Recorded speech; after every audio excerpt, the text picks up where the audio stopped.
Radio, a listener-supported ministry of the American Family Association.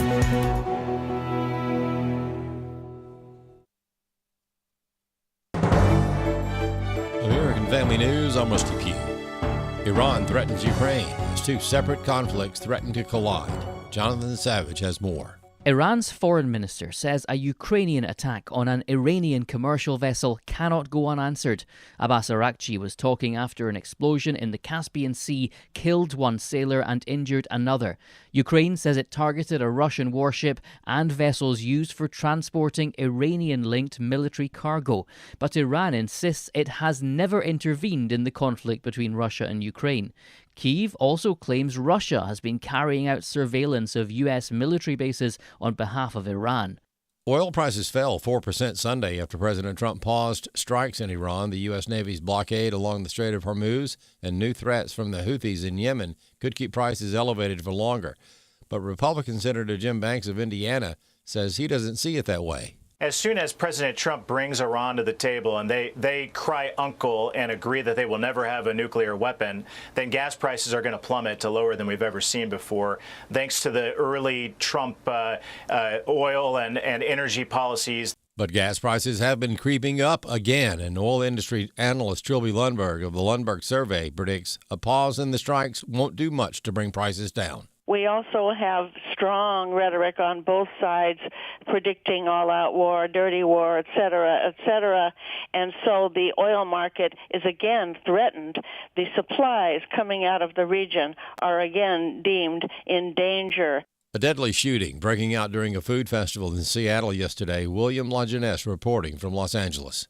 This is a huge food and music festival. It is free, and last year the Bite of Seattle drew 280,000. It was jam-packed this year as well. When shots rang out around 6, witnesses describe a scene of chaos as thousands of visitors ran for cover. Police have one young adult in custody but are looking for another. The two gunmen appeared to be shooting at each other. Police recovered 2 weapons at the scene but did not offer a motive. No cameras in the immediate area, but police arrested the first suspect without firing a shot. 2 individuals, a 19-year-old and 44-year-old man, died at the scene. A 56-year-old woman later died at the hospital. Elon Musk is predicting what he calls a reckoning in Europe. He says that's what happens when 2 competing and incompatible cultures are forced to share the same space. More from Steve Jordahl. England is at a tipping point, according to Elon Musk.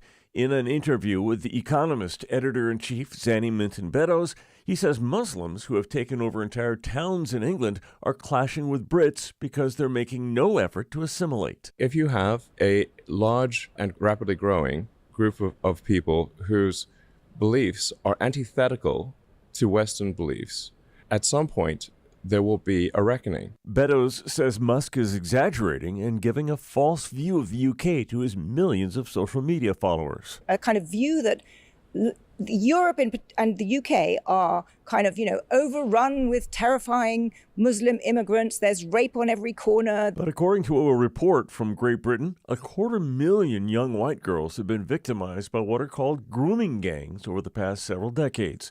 Sensing she was losing her argument, Beddoes turned to an ad hominem attack. People say that you're a racist. What is the motivation for doing that? Are you fomenting? My partner is she's half Indian, so I would say I'm not racist. Are you anti-Muslim?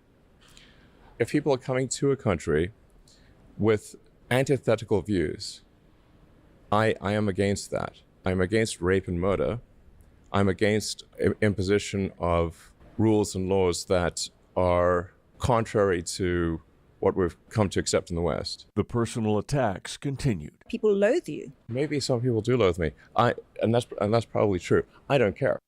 I'm Steve Jordahl. The S&P 500 is down 0.2%. The index coming off 2 weekly losses in a row. The Dow rose 218 points, and the Nasdaq Composite is down 0.6%. Brent crude oil is trading at about $86 a barrel. For American Family News, I'm Rusty Pugh. AFA Stream is a resource for life-changing instruction and information, a source of wholesome entertainment and relaxation, plus access to some of your favorite AFA shows.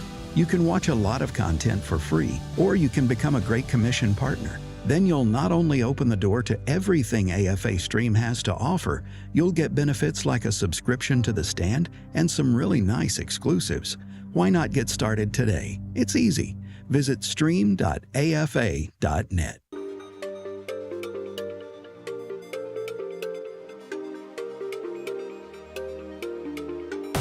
We inform. Religious freedom is about people of faith being able to live out their faith, live out their convictions, no matter where they are. We equip. Sacred honor is the courage to speak truth, to live out your free speech. We also rejoice in our sufferings because we know that suffering produces perseverance, perseverance, character, and character, hope. This is At the Core on American Family Radio. Welcome to The Core here on American Family Radio. Glad to be with you on this live edition of the program.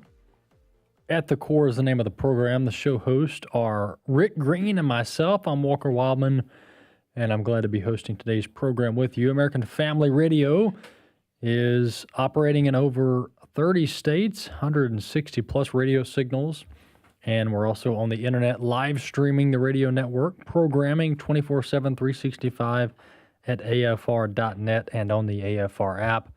We also have the video up on all the major show platforms, Facebook, YouTube, etc. Just type in At the Core or American Family Radio on all the various platforms, and you can find our app, find our show, find our social pages, etc. And lastly, as I remind our audience each and every day, if you would subscribe to the podcast, that would be greatly appreciated. Just type in the name of the show, At the Core, in your podcast library, and our show will be queued up each and every day for you to listen to, for you to share with family and friends, etc., etc. Well, let's turn our attention to the scripture, and then we'll get into some of our stories for today. Acts chapter 14 is where we are this week. I'm reading here verses 1 through 7. Acts chapter 14. Now it happened in Iconium that they went together to the synagogue of the Jews, and so spoke that a great multitude of both Jews and Greeks believed. But the unbelieving Jews stirred up the Gentiles and poisoned their minds against the brethren. Therefore they stayed there a long time, speaking boldly in the Lord, who was bearing witness to the word of his grace, granting signs and wonders to be done by their hands. Verse 4, but the multitude of the city was divided, part sided with the Jews and part sided with the apostles. And when a violent attempt was made by both the Gentiles and the Jews with their rulers to abuse and stone them, they became aware of it and fled to Lystra and Derbe, cities of Lycaonia, and to the surrounding region, and they were preaching the gospel there. This is a lot of content, 7 verses, Acts chapter 14. But what I want to highlight is that when the apostles were sought after, they were obviously being threatened with their lives, etc. They fled, but listen to what they did when they came to their next destination. Quote, verse 7, quote, and they were preaching the gospel there, end quote. And so while the apostles fled, while the early church was being chased out of the cities and the synagogues based on preaching the gospel of Christ, they might have been relocated, but they were undeterred in that they continued preaching the gospel. That's according to Acts chapter 14, verse 7 specifically. Well, Pastor Bert Harper, we had him on the show last week. They're going to be having a fishbowl retreat. This is their annual fishbowl retreat for pastors and their wives. This will be hosted by Brother Bert Harper, Pastor Bert Harper and his wife Jan. They're going to be hosting this in late October, well, the third week of October. October 20th through the 22nd is the date. That's going to be at Pickwick Landing State Park. So if you're a pastor and you want to go to this conference, we would encourage you to do so. If you would like to send your pastor to this conference, that was what we prefer, is to have churches get together and send their pastors to this retreat. It's going to be October 20th through the 22nd at Pickwick Landing State Park. That's in Counce, Tennessee. JJ Jasper will be there. Brother Bert and Jan Harper will be there as well. And you can go to repairingthefoundations.net, repairingthefoundations.net to find out more information and register. We would love to see you there. Let's turn our attention to the news stories of the week while we have time, and we do have a guest in the third. We'll be talking housing market, economy, and where things are on that front. But nonetheless, last week we played clips of this rise of the Democrat Socialist of America and their really takeover of the Democrat Party that has happened.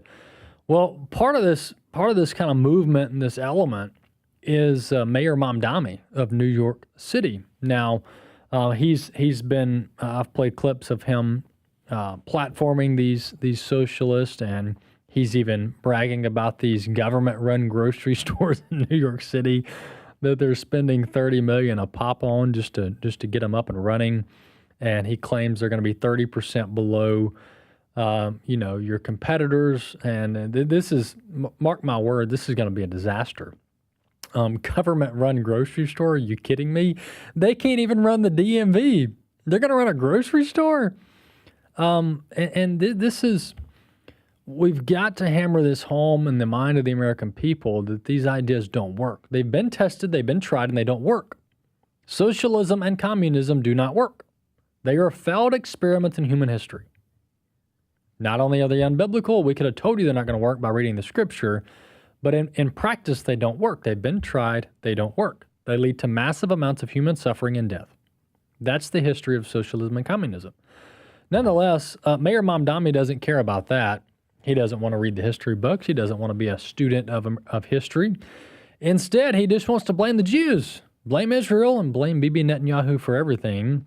And so this is Mayor Mamdani spending time out of his day in recent weeks talking about how it's his goal, if possible, to charge and arrest Bibi Netanyahu, the Prime Minister of Israel, for being a quote-unquote war criminal. That's the accusation of Mamdani, clip 1. Benjamin Netanyahu is a war criminal, the architect of a horrific genocide against the Palestinian people. He is responsible for the killing of more than 73,000 people, for the maiming of tens of thousands of children as those who survive undergo amputation without anesthesia, for the targeting of neonatal hospitals and maternity care centers, denying newborns even the chance to live, for the countless people he starved as he blocked food and humanitarian aid from reaching them, for the gunning down of hundreds of aid workers and journalists. And just last month, the UN confirmed that Palestinian children continue to be deliberately targeted and killed by Israeli armed forces, more than 8 months after the so-called ceasefire. The list goes on and on, all as we, as Americans, pay for the bombs that do the killing. There is a reason the International Criminal Court issued a warrant for his arrest.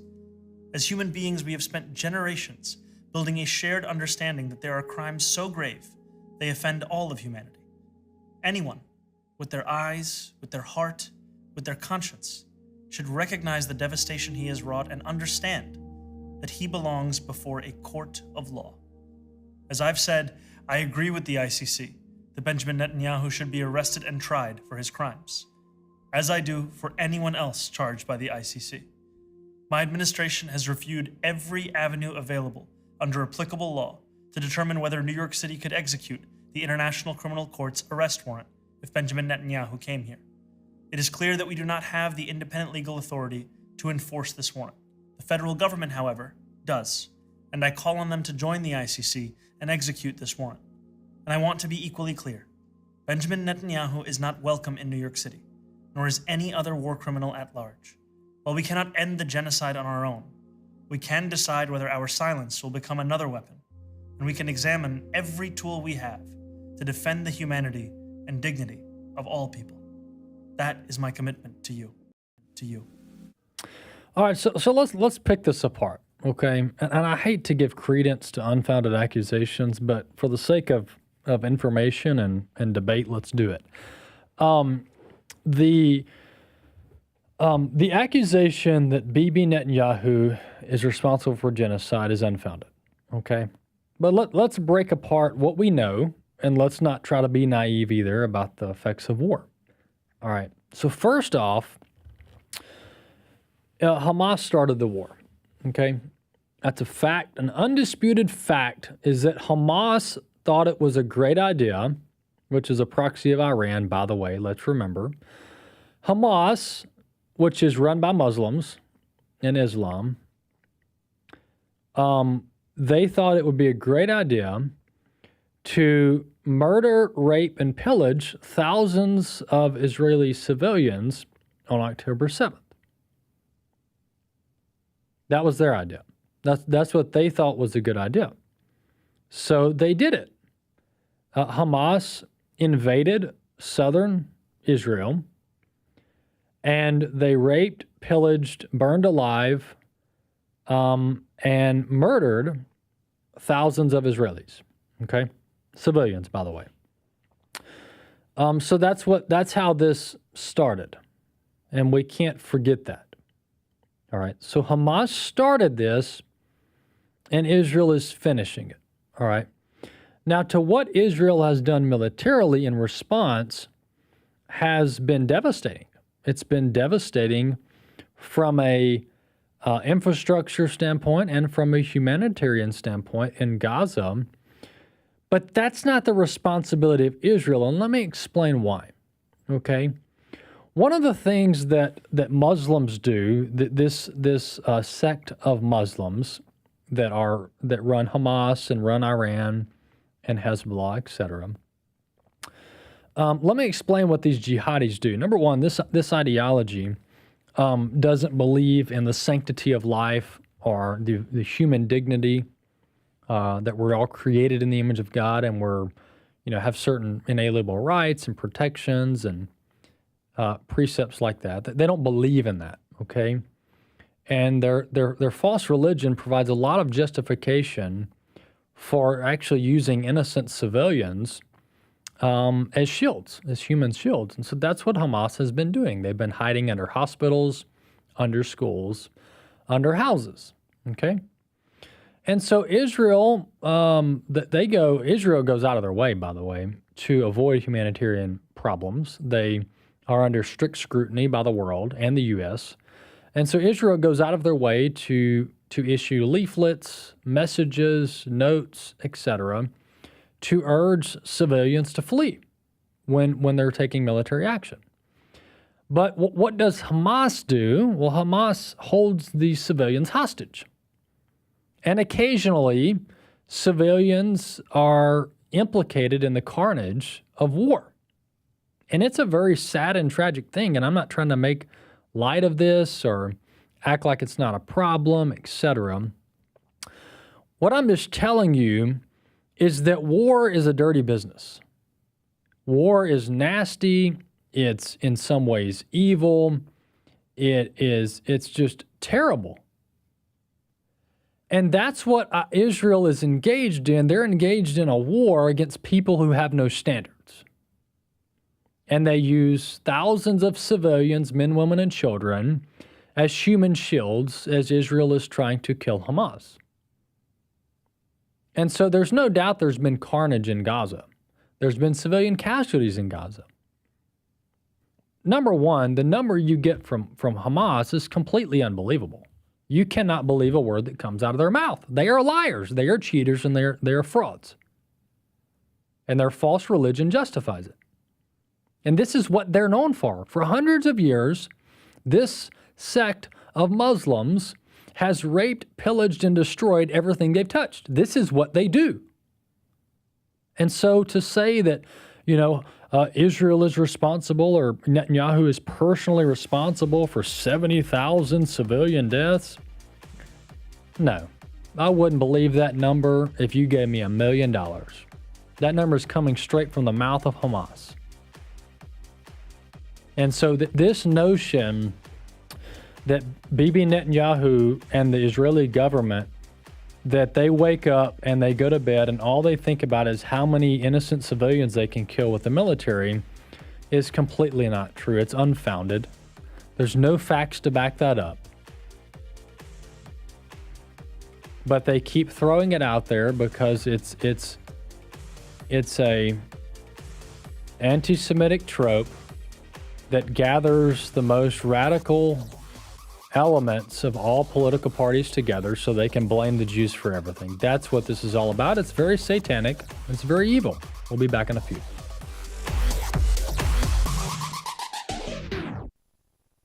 Behold how good and how pleasant it is for brothers to dwell together in unity. My name is Abraham Hamilton III, and this is the Hamilton Minute. Psalm 133 is a celebratory psalm written by David. He rejoices at the notion of brethren, family, and relatives dwelling together in unity. He's actually contrasting it with the initial scriptural employment of the brothers dwelling together phrase recorded in Genesis 13:6. There, Abram and Lot couldn't dwell together. Their separation precipitated what became the Sodom and Gomorrah saga. In Psalm 133, however, David is rejoicing at the reality that there is enough room in God's family for brethren to dwell together and to flourish, all while maintaining genuine care for one another. God's kingdom is otherworldly. Listen each weekday from 5 to 6 p.m. Central for the Hamilton Corner with Abraham Hamilton III, Public Policy Analyst for the American Family Association. The crucial midterm elections are coming. AFA Action, the Government Affairs Division of American Family Association, needs your opinion on the role of Christian voters. You can do this by taking the Christian Voters in 2026 survey on the AFA Action website at afaaction.net. That's afaaction.net. In November, America will choose between continuing to return government to biblical values or turning away from these values. We could even lose the U.S. Supreme Court. We could see Trump administration officials impeached by a left-wing Congress. We could see doors for righteous government continue to open, or they could quickly close.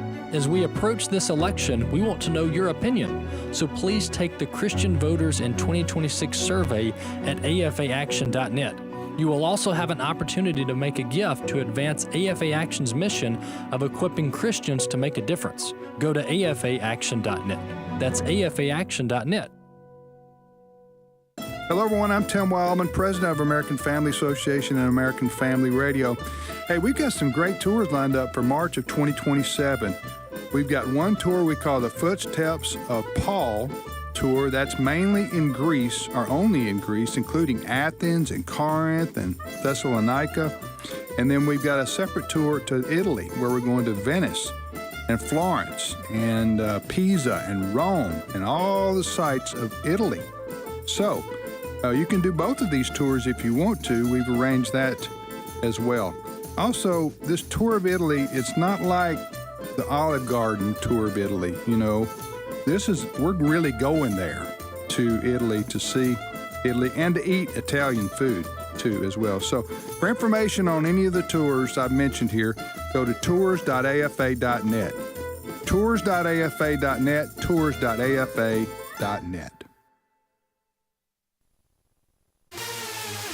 At the Core podcasts are available at afr.net. Now back to At the Core on American Family Radio. Welcome back to the Core here on American Family Radio. Well, if you didn't believe that the Democrats were in trouble, well, this number will surely get your attention. And by the way, last week on Friday, I talked about how the Democrats are having trouble raising money this election cycle. Why? Because they're anti-capitalist. And what do you do if... who do you raise money from if you're anti-capitalist? Because it's the capitalist entrepreneurs and business owners and productive people in society that have the cash. They've got the money to donate to the campaigns. But the Democrats spend all their time demonizing them. So I wouldn't give them money. And your very well-known million and billionaires that are traditionally liberal in their politics, they're not donating to the Democrats because they don't want their tax rate going up to 70%, 80%, capital gains tax, everything tax on this, tax on that. It's just a sheer head-on collision that you're having here with the socialist and then trying to raise money using a capitalist system of campaigning and raising money to win elections. With that being said, the Democrats are entering this upcoming quarter with they're in the red, so to speak, from an accounting perspective. So listen to this. This is according to Fox News, a late report this weekend. Federal Election Commission filings showed the DNC ended June with $16 million in cash and $18 million in debts, leaving a liability of $2 million above its reserves.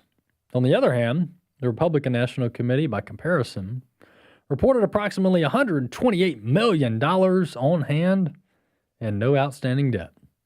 So the RNC has $130 million. The DNC is $2 million in the red. And the DNC also, you guys aren't going to believe this, but it's true. The DNC has an open line of credit on their headquarters, so they can keep the lights on. This is no joke. The DNC has a line of credit out on their headquarters so they can get cash to run on. They've got a $15 million line of credit opened on their own headquarters so that they can keep the lights on and keep the paychecks going. So this is just unlike anything I've ever seen. But when you run on an anti-America agenda in America and then you have trouble getting people to support you, can't be surprised about that. That's for sure. Well, speaking of the Democrats, they are just giving us a gold mine of information and evidence of how un-American they actually are. The Democrat Socialist of America co-chair was actually on with Shannon Bream on Fox this weekend, and she's once again saying the quiet part out loud. This is going to be DSA co-chair Megan Romer about all of the constitutionally authorized agencies and branches of government that they want to just light a fire to. Let's listen. So we're going to put up on the screen a few of the things that are part of your platform, and I want to ask you, just give me sort of a true or false on these. Abolish the Senate. True. Okay. Replace the presidency and Supreme Court as we now know them. Yep. Abolish ICE. Absolutely. Abolish borders and give amnesty to anyone currently in the U.S. illegally. As a long-term plan, yep. Defund the Pentagon. Absolutely. Abolish prisons, at least in large part. Yeah, again, that as part of a long-term program, yeah. Okay, so no prisons. Government or public ownership of most large corporations. Yeah, absolutely. Ouch. I mean, they are giving the Republicans so much ammo here, so much political ammo. If I'm the RNC, I'm giddy right now. I'm giddy. I'm sitting on $130 million cash. DNC's running a $2 million deficit, getting out a loan on their headquarters so they can pay the bills, and they can't get these socialists off the television. Schumer's not doing interviews. Pelosi's not doing interviews. Barack Obama, we don't know where he is. And they're sending out the Democrat Socialist. I mean, this is just baffling to me. And this is why I'm not sold on this narrative of the Democrats are going to take over the House in November. I don't know. They may. Historically speaking, they probably will. But at this rate, they're sure making it hard on themselves. The way they're talking, the way they're acting, and the failure to raise funds to run an effective political campaign in America 2026. And this is no outlier. Got a clip here. The gifts just keep on giving. This is a New Jersey House candidate sitting down for some coffee, talking about how, health care is a human right, they say, and I'll actually debunk that after the clip. Health care is a human right, and we ought not have, this free market thinking when it comes to health care. Food, shelter, and medical care ought to all be socialized. Let's listen. Should medical care, which is really a human right, and health care be left to the free market where people who can't afford it or don't have that access to capital be left out of that system? This is not a place where we should have a free market. We should be able to provide for those that need, for the sick and the needy. It's a market failure, and it's also a government failure. I mean, this is what government exists for, right? It's supposed to be able to take care and serve its people. Yeah. And what are some of the basic needs? Well, it's food, shelter, and like medical care. Yeah. So this notion, by the way, and they could just get away with it. Just get away with it. I wish we need more debates where we can refute these assertions, but let's do it now. So this notion that healthcare is a, quote, human right is just fundamentally not true. And you guys may cringe at this, whatever. It's just a fact. Healthcare is not a, quote, human right. Find anywhere in the Bible and in the Constitution where healthcare is a, quote, unquote, human right. Now, healthcare is good, don't get me wrong. Caring for the needy, the church, meeting the needs, physical, mental, etc., spiritual, let's not leave that one out, of fellow man is a noble thing to do. So healthcare in and of itself is a very virtuous thing. Caring for people in need broadly is a biblical precept. That's not groundbreaking. That's not up for debate theologically. These are just fundamental precepts based on God's character. So health care and caring for the sick is a good thing. This is why, a lot of your hospital systems, your private ones, are run by Christian charities. But the notion and the assertion that it's a, quote, human right, which means it ought to be provided by the government and protected by the government, is just fundamentally not true. And let's address this angle of provided by the government or protected by the government, because that's important too, okay? Because these socialists always talk about what the government ought to do this and the government ought to do that. Well, no, the government should protect life, liberty, and property. The government ought to ensure that if you have the ability, that if someone wants to set up a hospital, that they have the right, the constitutional right, for free enterprise, for freedom of association. So the government protecting rights and the government providing goods and services are two whole different things here. One's socialism and one's free market capitalism, and one's constitutional and one's not. And so but they commingle all these words and sentences and their positions. They commingle all of them where we're all confused on what exactly are we debating here. Is this socialized medicine, or is this ensuring that if a hospital system wants to be established and to serve the community, they have the right to do that? Because obviously that's right, that's virtuous, that's noble, that's true. But the government forcing private medical systems to provide services to anybody and everybody, that's not the role of government here.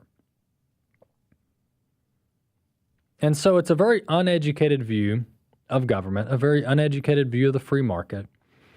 And without a doubt, 100% of the time that the government steps into something that has historically been a private party matter, such as healthcare, it always is worsened. The problem is always exacerbated. And this is the fundamental problem with the government in New York setting up grocery stores. Okay, first off, biblically speaking, it's not the civil government's job to hand out groceries. It's just not. Constitutionally speaking, it's not the civil government's job. Nowhere in the Constitution does it say that New York City needs to set up government-run grocery stores. Nowhere. And this is where you need to take the strict interpretation of the Constitution that if it's not explicitly, congressionally, or constitutionally authorized, it shouldn't exist for government. But these are the folks that are running the Democrat Party. And now to compare where they've come from, the people like, I was listening to an interview with Elon Musk, and this interviewer was saying, oh, you're anti-immigrant, you're anti-Muslim, and all this, this stuff we just roll our eyes at. Their questions are full of accusations. And Elon Musk is like, look, if whatever you want to call it, but I'm in favor of secure borders and safe cities. So whatever you want to call that, it doesn't really matter to me. I'm just telling you what my position is. But President Trump has been running on this secure border since 2015, 2016, and he's been labeled everything under the sun. And people have tried to take his life. Oh, you're anti-immigrant, you're anti-American, you're anti-democratic, you want to be a king, blah, blah, blah, blah, blah. They throw out all these accusations, unfounded accusations. But when you look at our positions today, I love looking at these memes on social media. And the Republican/conservative position has virtually stayed the same. We've actually, in some ways, regressed and moderated in a negative way, or become more, quote, progressive, if you will. But Republican and conservative positions on policy has virtually remained unchanged. Secure border, free market system, protect individual rights and property, et cetera, et cetera. A lot of our founding ideals espoused by the Republican and conservative movement virtually stayed unchanged with the exception of a few issues. But the Democrats here, if you're watching on video, they've gone way off the deep end. Like, we're having trouble keeping them in the frame. We're using like an extra wide lens here to keep them in the frame. And you have trouble like describing their political positions because you say like, oh, they're left wing. Oh, no, they're left wing. And then what, at some point, what do you call that? I don't know. We'll figure that out. But listen to President Obama. This is in 2005. U.S. Senator Barack Obama talking about we got to be strong on illegal immigration. We got to have a strong, secure border. This is President Obama, circa 2005 U.S. Senator. We all agree on the need to better secure the border and to punish employers who choose to hire illegal immigrants.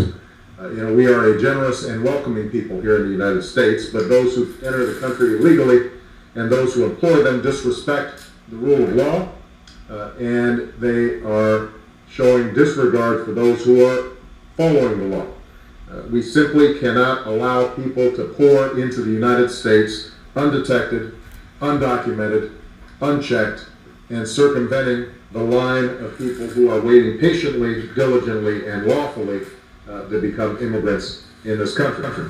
Where did he go? I want Obama to come back from 2005. We cannot allow people to cross our border illegally. It's disrespectful, Obama says.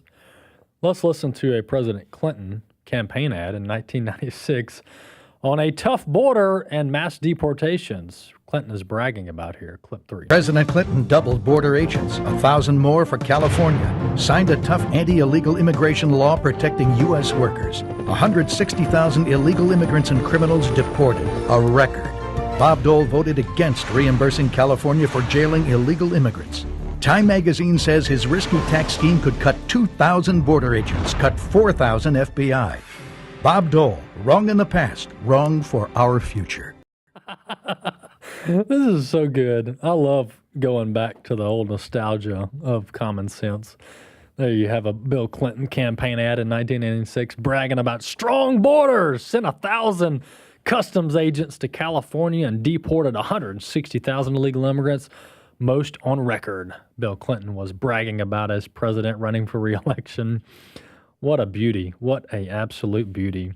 So these assertions that I'm on the fringe right, the radical right, a Christian nationalist, all these loaded terms that they throw out at us, it's just a bunch of falsehoods and it's a bunch of straw men.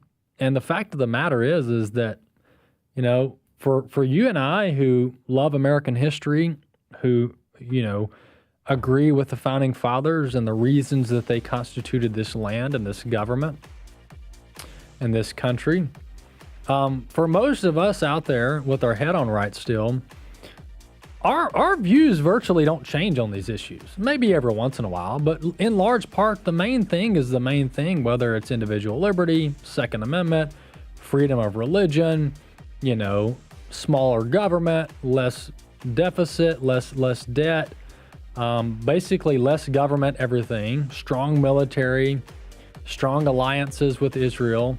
these various political positions and policy positions, conservatives have held for decades and decades and decades. And we're still standing here with the same viewpoints. And we're getting called the radicals in the political movement. No, it's the Democrats. They're the radicals.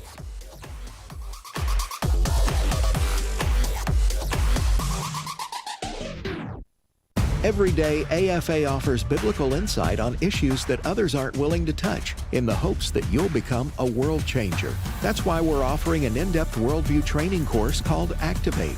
13 different professors teaching 18 sessions, all available online, including a printed workbook to help you apply what you've learned and 1-year access to AFA streaming content to give you even more resources. Find out more about Activate and sign up today at activate.afa.net. If we lose this cultural war, we're going to have a hedonistic, humanistic society.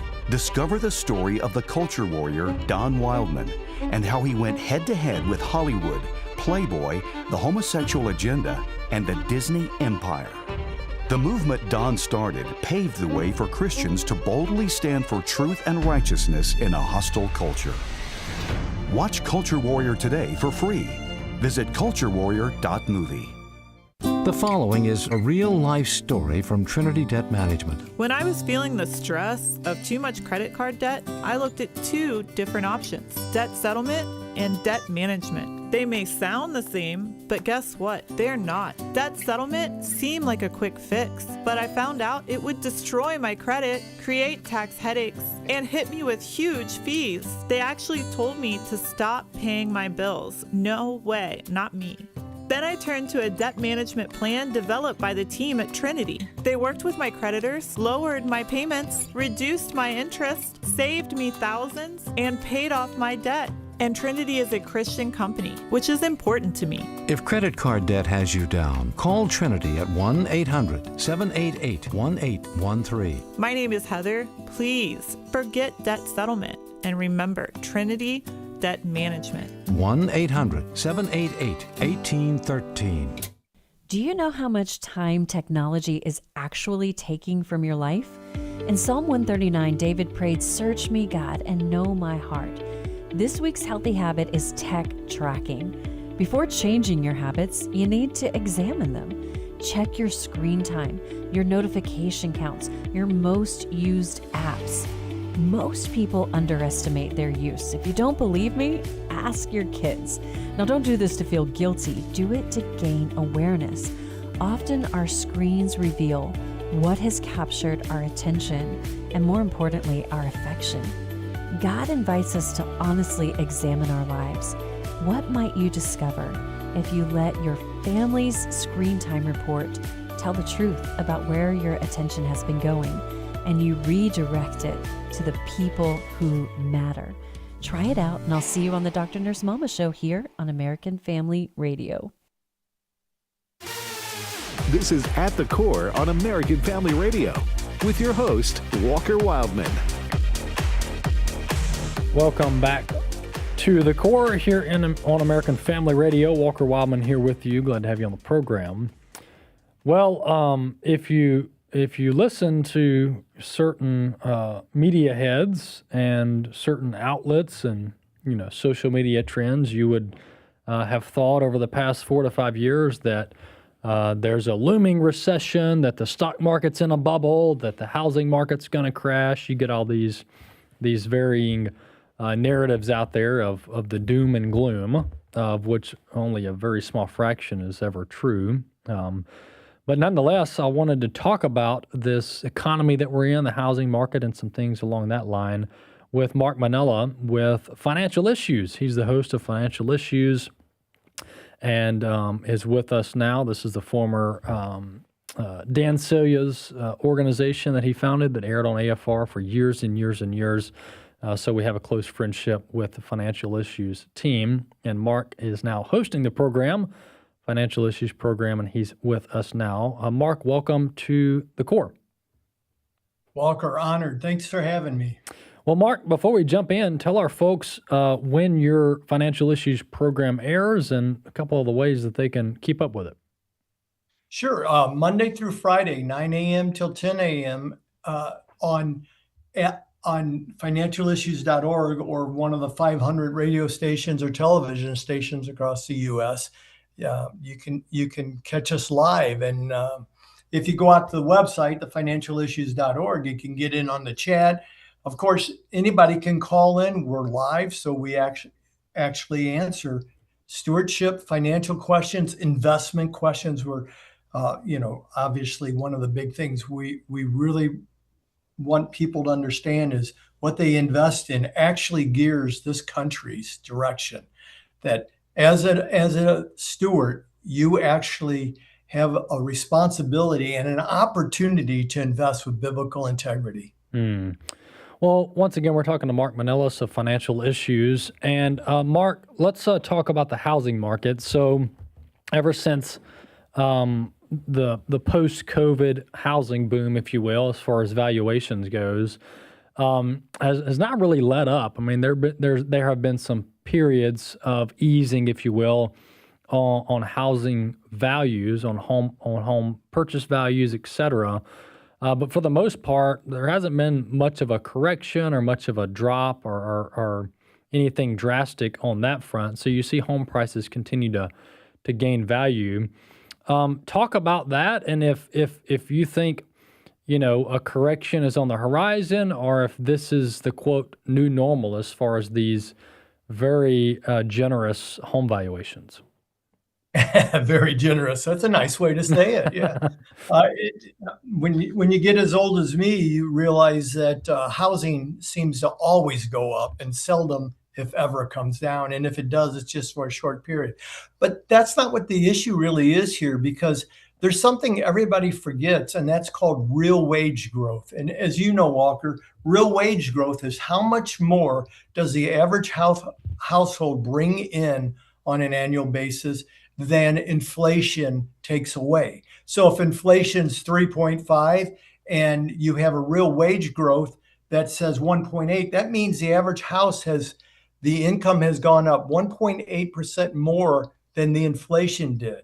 Well, what we've seen with housing, that article that you said I responded to, I think that was more of a hit piece than anything else to confuse people and to divide people. If they can keep the average person in America to feel like they're being taken advantage of or divided against everybody else, they can move in, and sooner or later socialism and communism starts taking over.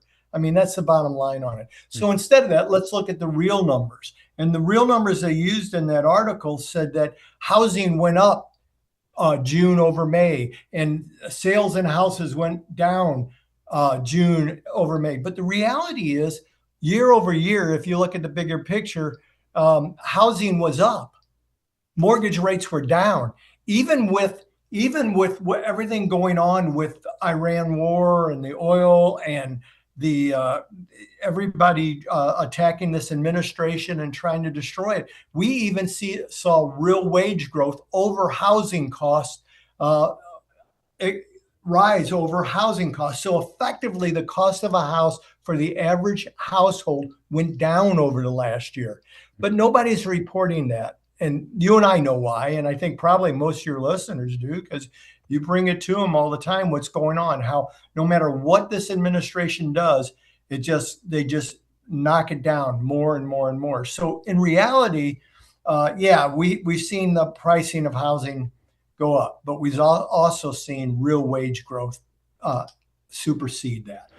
Yeah, another narrative out there is that, well, young people can't get into houses. They can't get into home ownership. And one thing I do want to, make clear is that the market is nowhere near what it was pre-COVID. I mean, there's just, and will it ever, quote, go back to pre-COVID levels? I don't know. Maybe not. Probably not. Will we ever have, 2.75 mortgages? I don't know. I mean, I'm not a fan of saying never, so we could in the future, but not anytime soon. But with that being true, that this is not the economy of 2018 or 2019, there are still plenty of opportunities for young people to get ahead, to get into home ownership. But there's this narrative out there, well, young people just can't get into homes. And And it creates kind of this victimhood mentality of well, we need government. Government's going to come in and fix this, or we need to regulate. We need Big Brother to help us, right? Yeah, exactly. And so talk about how young people actually can get into homes. They've just got to be smart with their money. They've got to figure out a way to set aside some for a down payment. All of these things are within reach. You just got to work for it. Yeah, and well, it depends on what you're calling in reach, because what they're reaching for may be part of the issue. What I looked up some numbers, and what I found was an expectation creep, where these young men and women getting out of college immediately want the 3-car garage, 4-bedroom, 4-bath, story and a half on 3 acres in one of the luxury areas of their city. And that took me and my wife 35, 40 years to get to there. You know, we started off with a house that cost us $60,000 and then moved to another house. And slowly, you know, things change over time. You build to that.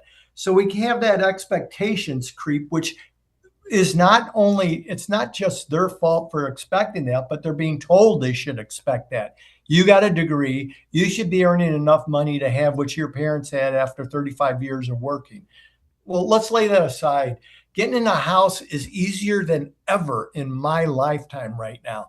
If you go for a house in a reasonable price range for your income, there are better loans, there are easier loans, it's so much easier to get out. There's so many opportunities out there to get into a house. You just have to make it within your income level. That's the bottom line on it. So you don't get your forever home. Well, you probably don't even have your forever job right now. Yeah. You're in a stepping stone. Think of it like this. As a steward, what you have is you start where God has you. You do the best with what he's given you there, and then you step up to the next. I can't think of a single friend of mine who bought their forever home right out of college. No. Or even 5 years or 10 years out of college. So that expectation creep has caused a lot of problems. That expectation creep has come from the division that's being laid on the American family to believe that every child deserves a middle-class, mid-level house right off the bat, and that everybody deserves. But you and I know that's not true. It's a stepping stone, just like building a business. You know, believe it or not, Amazon was not always as big as Amazon is today. I remember when they were just a book wholesaler, that you could go online and buy books on it, and that was it. You know, and they started off before that as a single little store. So, you know, everything grows, and patience and understanding is very important. So you bring up the family and younger, college age or just after college, people wanting to get a home. It's easier than ever. I really believe that's true. I've seen all the things out there, and everybody I know who wants a home really can find one if they want one. I'm not saying that we have enough starter homes, because that's probably the weakest area. But what we've seen with this administration is they've started creating plans to make that so. For example, the road to housing plan that Trump just signed in and got running, it stops corporations from buying up single family homes, usually starter homes, and turning them into rentals. So it's going to allow more supply. We also seen with what's happening with the exporting of illegal aliens is we're seeing more homes open up there as well. There's a lot going on. And mortgage rates at 6%. During my lifetime, I would have cried with happiness to have a 6% mortgage at one time. Mortgage rates hit 12, 13, 14% if we're looking at them. And the average, for me, the average mortgage rate was 8%. So it's just what you're accustomed to, I guess. And we grew greatly during those times. Yeah, the mortgage rates, the only time they're a problem is when you have these insane valuations on these homes. That's when your mortgage rate starts to eat at you. But historically speaking, 6 or 7% is not really that big of a deal. But of course, when you're sitting, if you're the person sitting on 3%, they're loving it. You're right. But to your point, there's the first time home buyer programs out there where you need minimum down payment. I think 3.5% cash. But the expectations was that really hit home with me, because you're so right. You do have people that are fresh out of college in their 20s, early 30s, and they're trying to get the $500,000 or $600,000 house in their quote forever neighborhood, and that's just not where you start. I mean, my wife and I started out renting for a year, then we bought a small 0 lot, 1,700 square foot home, and so you kind of work into that, and then once you get into home ownership, you rarely hear of people going from ownership to renting. Once you get into the home ownership, build a little bit of equity and move around, you typically stay in it. So it's one of those things, once you can just get past that barrier of home ownership, most people for the rest of their career stay in ownership, which is a good way to grow your wealth. Absolutely. Ownership is the key to wealth. That's always been the bottom line. Owning and then letting that grow. A lot of people don't know it, but there's organic inflation, and then there's what I call fake inflation or imposed inflation. Imposed inflation is what the Federal Reserve does to us. They say they want to keep inflation around 2%. That's what they used to say. Now they're saying 2.5%. Well, think about this. What they're saying is we're going to keep pumping enough money into the economy so there's enough dollars to cause everything to continue to rise in price at 2.5% per year. That alone forces real estate and things that can't, like dirt, they're not making any more dirt. So that's going to go up 2.5% every year, no matter what. So you're always going to be seeing inflation go up on that. And as such, the pricing is going to go up. Well, if you own the dirt, your pricing is going up with it. If you own it in a popular area, it's going to go up faster. So ownership is a key, like you said, Walker. You nailed that. For everybody, for every household, it's best to own if you can. Absolutely. Almost all the time. Absolutely. We're talking to Mark Manella, host of Financial Issues with Financial Issues Stewardship Ministries. Hey, Mark, thank you so much for coming on. Thank you for your insight, and hopefully we'll have you back soon. Well, thank you, Walker. It's been an honor. I appreciate it. Keep up the good work. We need you out there. Thanks, Mark. Appreciate it. That's Mark Manella, host of Financial Issues program, and they've got their podcast out there on all the major podcast platforms as well. Another factor into the homeownership dilemma is where some of these people are trying to move or buy in. And for example, if you're a first-time home buyer and you're trying to move to Nashville, good luck with that. I mean, that's not the market you want to go into for your first-time ownership. And there's all kinds of different reports out there and studies that I'll see on CNBC on occasion, and on Fox Business. But, there's some very affordable parts of the country, especially in this remote work environment that we live in, where, you got upwards of 40% of people that are able to work from anywhere on their computer. And there's a lot of affordable markets around the country that would be a great place to buy your first home, where the valuations are somewhat sane. But if you're trying to buy in New York, Washington, D.C., Miami, Nashville, Dallas, you're shooting yourself in the foot before you even, start looking at houses and options. And that's why a lot of those people end up renting in those markets anyway. So a lot of good advice there from Mark Manella with Financial Issues. Taper your expectations. Don't try to buy your, quote, forever home as your first home. And learn that it takes time. It takes years to build wealth. And it takes some people 30 years to build what's their, quote, dream home. We'll see you next time.